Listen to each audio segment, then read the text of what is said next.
la CNPS et sa nouvelle application mobile du régime social des travailleurs indépendants et NCA Bank Côte d'Ivoire, le vrai visage de la banque, vous offre RTI Money. Bonsoir à tous et bienvenue dans cette nouvelle édition de RTI Money, votre magazine hebdomadaire qui vous parle de business et plus généralement de votre argent. Les financements innovants et autres programmes d'accompagnement d'entrepreneurs seront au cœur de cette émission et pourront décortiquer les différents enjeux et opportunités, mais surtout pour savoir comment mieux accompagner les femmes qui souffrent de déficit de financement. Nous recevons une adepte de l'accompagnement continu, ancienne banquière, directrice générale de Kaizen, un cabinet international de formation professionnelle spécialisé dans le renforcement des capacités des entreprises publiques et privées, dans le coaching et bien plus encore. Linda Afinkwasi, bonsoir. Bonsoir Justine. Merci d'avoir accepté l'invitation de RTI Money. Vous allez nous accompagner durant ces 26 prochaines minutes et avec vous, on va parler justement de comment mieux accompagner les entreprises selon leur poids et leurs spécificités. Mais avant, voici un petit tour d'horizon pour savoir un peu ce qu'il y aura au menu ce soir. Et Asseta nous parle d'assurance non conventionnelle. C'est bien cela, Justine. Les produits d'assurance sur le marché ivoirien sont aussi diversifiés que les risques auxquels nous sommes confrontés au quotidien. On a des couvertures habituelles comme la couverture santé. Il y a des produits obligatoires comme la responsabilité civile automobile. Il y a aussi des produits qu'on peut considérer non conventionnels qui assurent des risques auxquels on ne pense pas automatiquement et je vous en dis plus tout à l'heure. Et Stéphanie, avec vous, on ira en immersion dans les coulisses d'un forum qui a eu lieu il y a quelques jours, le forum régional de l'AISS, l'Association internationale de la sécurité sociale. Exactement, la Côte d'Ivoire a abrité il y a quelques jours un grand événement dans le domaine de la sécurité sociale. Il s'agit du forum régional de la sécurité sociale, un événement organisé par l'AISS, Association internationale de la sécurité sociale. Plus de détails tout à l'heure. Et puis Landry, quant à vous, il sera question de puissance militaire africaine. Et oui, puissance militaire africaine avec un chiffre à l'honneur, 2,0881. C'est le score Power Index de la Côte d'Ivoire au classement des puissances militaires africaines. Comment est déterminé ce classement? Quel est le positionnement de la Côte d'Ivoire sur l'ensemble du continent africain? Je vous donne tous les détails dans ce numéro. Et on en parle tout de suite. Landry, voici la première revue de cette émission, Éco-Chiffres.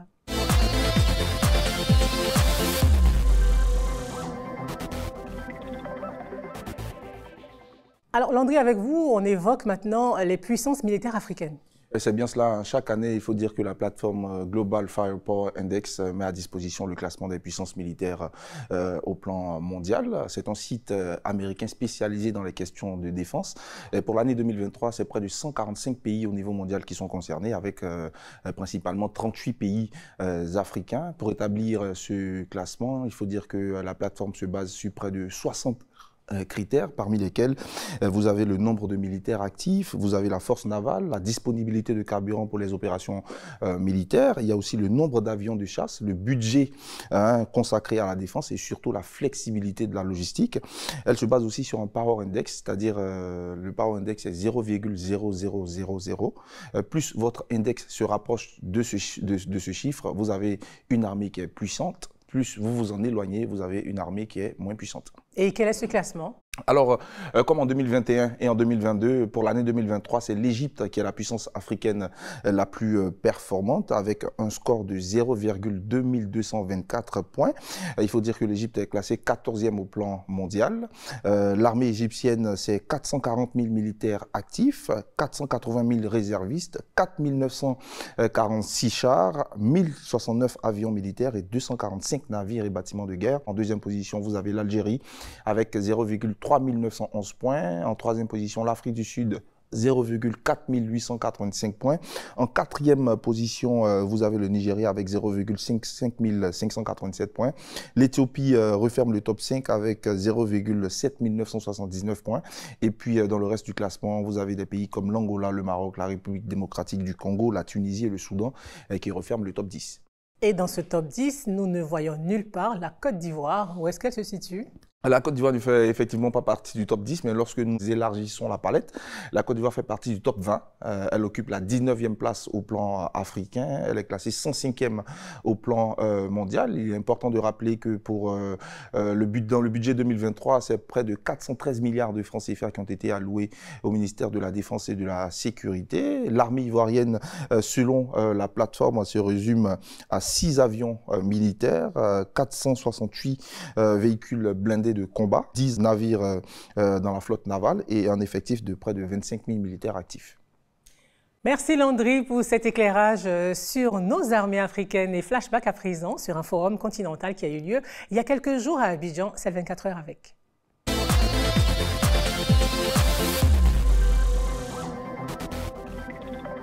Alors Stéphanie, vous nous racontez les coulisses de l'AISS, du forum régional de l'AISS, pour mieux comprendre l'importance de la sécurité sociale ici en Afrique. Tout à fait, Justine. La Côte d'Ivoire a accueilli la 5e édition du Forum régional de la sécurité sociale Afrique.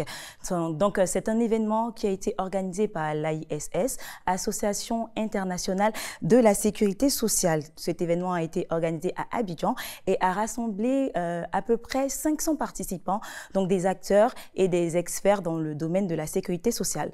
Donc, c'était 72 heures d'échange, 72 heures de partage d'expériences, d'apprentissage, de discussion autour des questions liées à la sécurité sociale. Donc nous y étions, nous avons promené nos caméras, on regarde.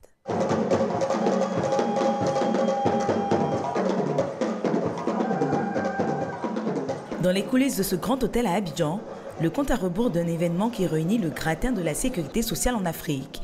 Un forum régional organisé tous les 3 ans est confié cette année à la Côte d'Ivoire, qui n'accueille pas moins de 500 experts venus de 50 pays.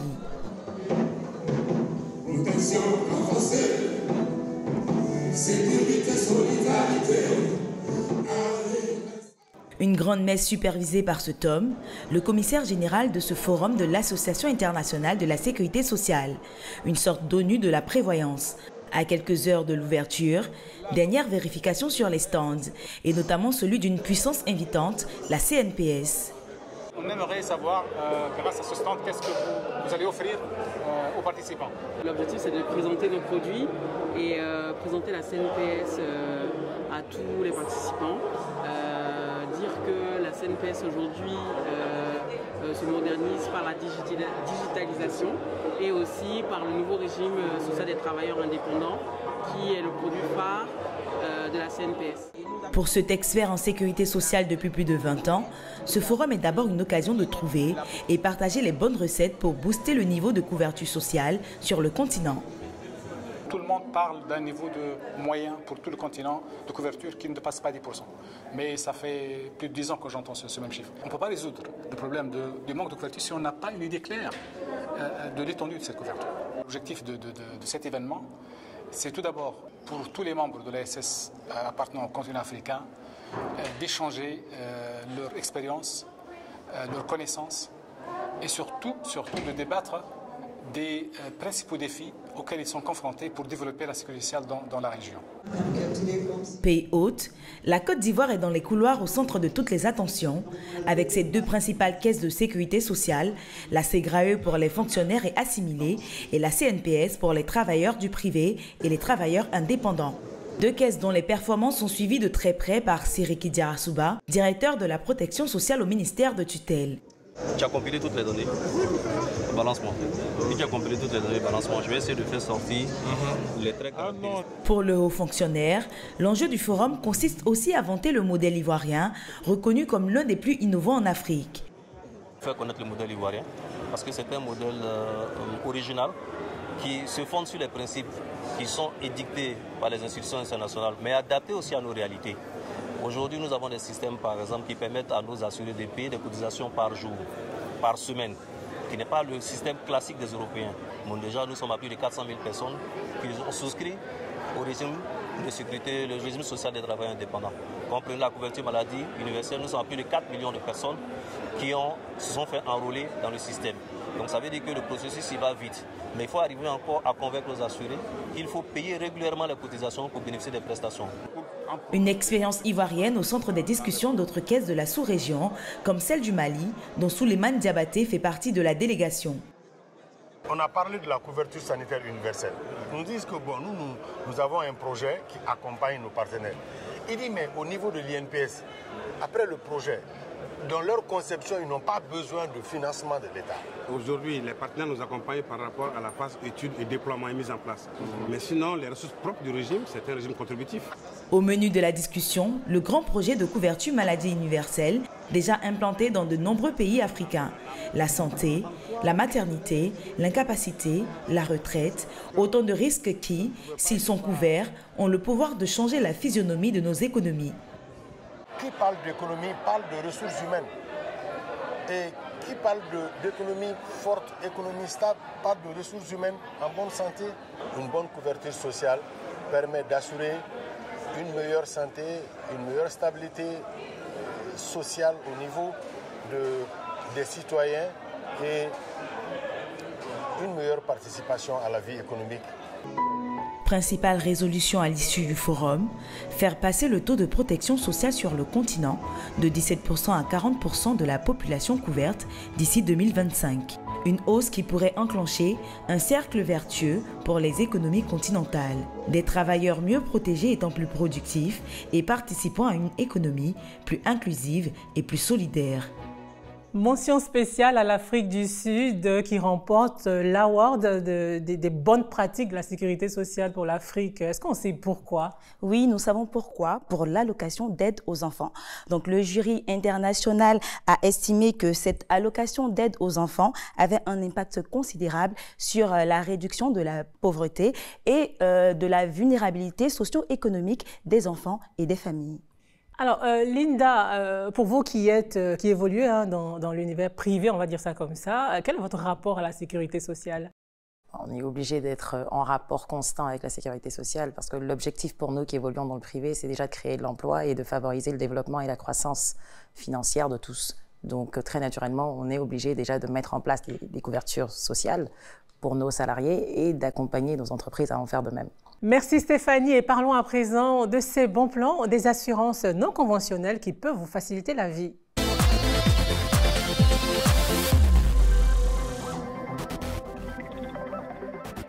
Alors Asseta, vous nous proposez des assurances non conventionnelles, mais de quoi s'agit-il? Tout d'abord, je veux parler d'un risque qui touche particulièrement les salariés. Il s'agit de la perte de l'emploi qui occasionne automatiquement la baisse ou la perte totale des revenus. C'est une situation assez complexe, d'autant plus que le temps de retrouver un autre travail n'est pas garanti. Donc, il y a une compagnie d'assurance qui a lancé sur le marché une assurance chômage. C'est la première du genre en Côte d'Ivoire. Et avec cette assurance, lorsque vous êtes dans une situation de chômage, la compagnie vous reverse jusqu'à 90% de votre salaire sur une période qui part de 3 à 12 mois en fonction des garanties que vous choisissez. C'est une offre qui s'adresse aux travailleurs du privé, mais aussi aux travailleurs de la fonction publique. Et quelles sont les conditions pour bénéficier de ce produit-là? Eh bien, comme tout produit d'assurance, il faut payer une cotisation, donc une prime, qui est établie en fonction du montant du salaire et des garanties que vous choisissez lors de la signature du contrat. Il y a aussi une assurance spécifique à la filière coton.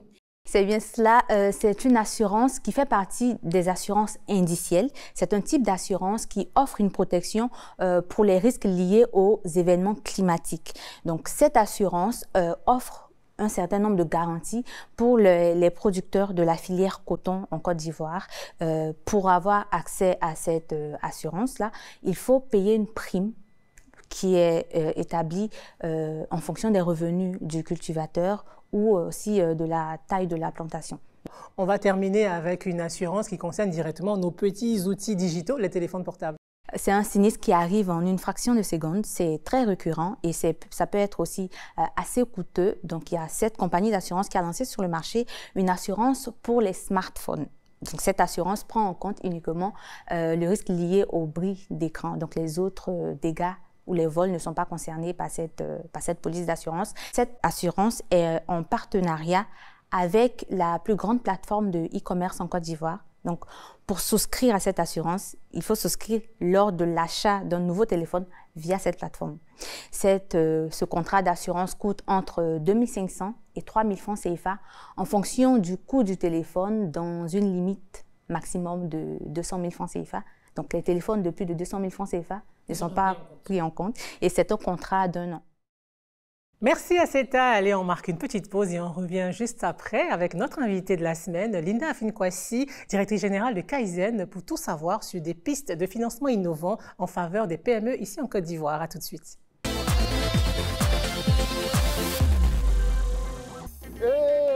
Fais-moi cotisation de CNPS de là, Annie Moreno va pris. À quel moment on vient dans le joie là? C'est le moment de rester là. Comment ça? Moi, je fais cotisation 600 par jour. En cas de maladie, et on me la 75 000 par mois gratuit. C'est qu'arrive à la gare, on fait pour moi bien. Ça se va. Le mouvement des régimes social des travailleurs indépendants et te prend en charge en cas de problème de maladie ou bien accident. Travailleurs indépendants, payez vos cotisations sans frais via MTN Momo, Wave et Orange Money. La CNPS, maintenant, c'est pour tout le monde. Je suis Cristal, votre carte prépayée sans compte bancaire. Il suffit d'un rechargement et hop, je suis prête. Je suis le compagnon idéal pour vos achats sur Internet, vos achats en magasin, transférer de l'argent, vos séjours à l'étranger, régler vos factures. Et ce n'est pas tout, j'ai bien d'autres atouts. Réception d'alerte SMS, plateforme de gestion de votre compte, la 3D Secure pour la protection de vos avoirs. Je suis utilisable à tous les guichets en Côte d'Ivoire et à l'étranger. Plus d'infos, 80 200 800. NCA Bank, le vrai visage de la banque.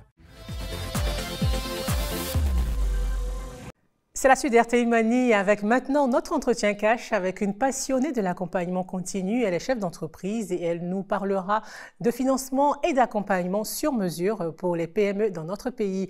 Alors Linda, tout va bien jusqu'ici? Tout va très bien, merci beaucoup. Alors, vous accompagnez les entreprises publiques et privées, on l'a dit, en les formant. Vous faites du coaching, vous faites aussi du mentoring. Mais le mentoring, aujourd'hui, on en voit un peu partout. Comment être sûr qu'on est dans un programme concret? J'aime bien la question, merci beaucoup Justine, parce qu'en fait, le mentoring, on ne le voit pas partout. Je pense que c'est un peu l'écart qu'on a ici. Il y a le coaching et il y a le mentorat. Et le coaching en lui-même, c'est ne pas avoir un rapport personnel avec la personne avec laquelle on travaille pour lui permettre d'extraire en elle ce qu'elle a comme potentiel, mais de par elle-même. Le mentorat, c'est un rapport personnel ou interpersonnel avec quelqu'un d'autre pour le booster et l'accompagner dans la bonne direction selon ses objectifs de vie ou objectifs professionnels.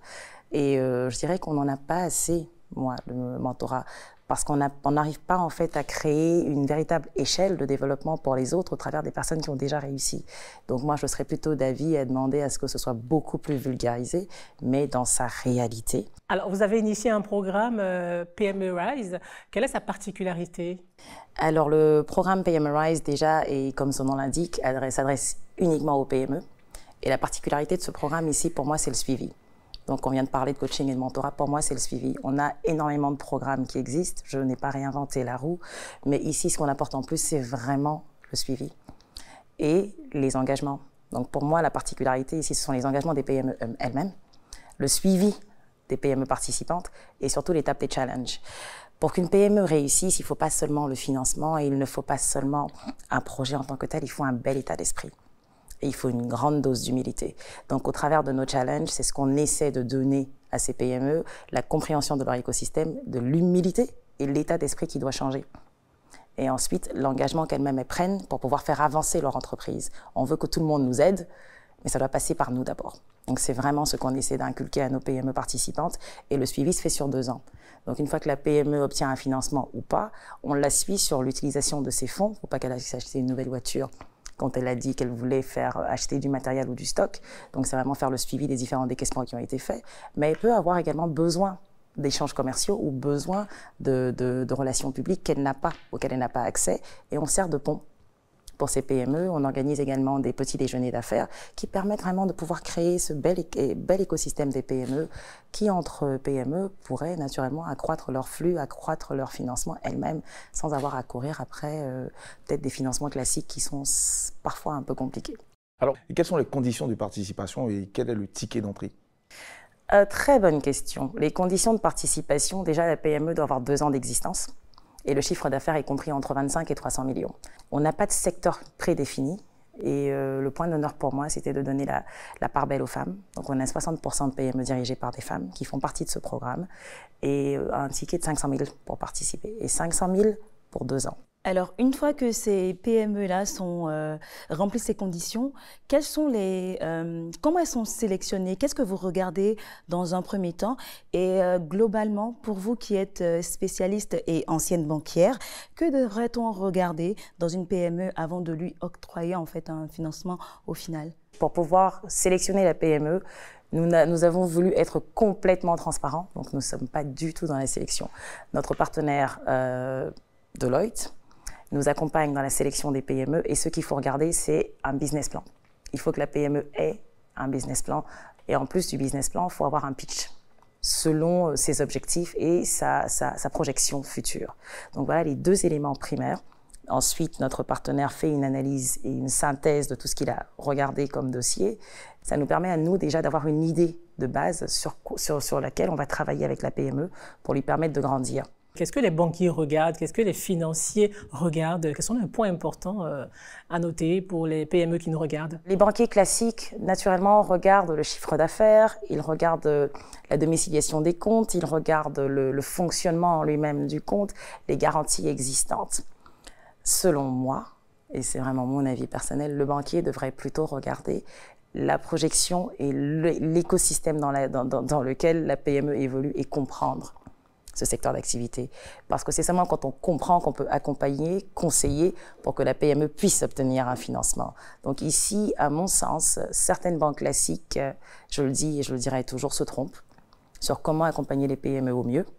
Et il serait beaucoup plus intéressant et beaucoup plus adapté qu'elles passent du temps avec ces PME. On a beaucoup de départements de PME, mais les banquiers classiques nous diraient qu'ils ont trop de PME dans leur portefeuille. Donc il n'y a pas de temps pour étudier chaque entité. Et c'est ainsi que nous, on se place et on souhaite travailler avec ces banques parce qu'on a la capacité d'observer, de comprendre l'écosystème de ces PME, de voir un peu leur plus-value et de pouvoir partager ces éléments aux banques qui n'ont pas le temps de faire ce travail. Parlons d'acquisition de financement. Qui finance cette initiative? Et par derrière, les personnes ou les entités qui financent cette initiative, comment ils se rémunèrent? Merci beaucoup. Donc, on a eu l'opportunité d'avoir un grand nombre de partenaires que, si je peux me permettre, je vais citer, notamment MTN, la Fondation MTN. Nous avons la Fondation MTN, nous avons le FER, le Fonds d'entretien routier. Nous avons STL, Nespresso, nous avons la Banque Mensa, la Banque Populaire. Nous avons également Finel, le Fonds de garantie. C'est un peu des business angels, hein. Vraiment, pas forcément des financiers classiques. Exactement, parce que l'objectif pour nous n'était pas de passer uniquement par le financement classique, qui, comme je le disais tout à l'heure, n'est pas souvent adéquat pour nos PME et pour notre pays en tant que tel. Je vais rester ici. Et il était important pour nous déjà de nous rapprocher des banques de garantie pour répondre à la problématique de garantie des banques. Il était important de nous rapprocher des banques qui militent pour l'accès au financement des femmes, pour pouvoir nous assurer déjà d'un financement pour les femmes. Et des banques étatiques, pour pouvoir nous assurer que l'État également, à son niveau, a un rôle à jouer et participe. Et ensuite, toutes les autres entreprises que j'ai citées ont bien voulu nous accompagner au vu de leurs responsabilités sociétales et de leurs activités qu'elles font au quotidien. Comment est-ce qu'elles se rémunèrent? Ces entreprises qui nous ont accompagnés, elles vendent leurs produits et leurs services. Et que gagne Kaizen? Kaizen vraiment gagne beaucoup. Déjà, on apprend. On comprend beaucoup mieux l'écosystème. On comprend beaucoup mieux les différents échecs et comment passer outre ces échecs. Et vu que nous travaillons beaucoup sur tout ce qui est renforcement de capacité, ça nous permet d'avoir un degré de notoriété et de vendre également nos services. Quelles sont vos perspectives en dehors de PME Rise? Alors, en dehors de PME Rise, c'est d'accompagner un maximum de femmes du secteur agricole et industriel. J'ai une vraie passion pour ce secteur parce que je me dis en fait que c'est de là que part toute la croissance. Comment est-ce que je vais les accompagner? C'est de les accompagner sur toute la chaîne de valeur, de la création, vraiment de tout ce qui est terre à l'industrialisation. Mon plus grand rêve serait de voir notre pays capable de pouvoir faire la transformation de tous ces produits et de voir les femmes au-devant de cela. Voilà les perspectives en ce qui concerne le cabinet. Continuer dans tout ce qui est renforcement de capacité, parce que c'est seulement avec la formation qu'on arrive à apprendre, à améliorer nos compétences, à améliorer nos connaissances et à gagner en financement, en positionnement et en perspective. Linda Finkwasi, merci d'avoir répondu aux questions d'RTI Mani. Merci beaucoup, Justine. Stéphanie, Landry, Aceta, merci pour vos apports significatifs. Voilà, RTI Mani pour ce soir, c'est terminé. Merci de nous avoir suivis. On se retrouve dans une semaine pour une nouvelle édition de votre magazine sur l'argent. D'ici là, prenez bien soin de vous. Bonsoir. La CNPS et sa nouvelle application mobile du régime social des travailleurs indépendants et NCA Bank Côte d'Ivoire, le vrai visage de la banque, vous ont offert RTI Mani.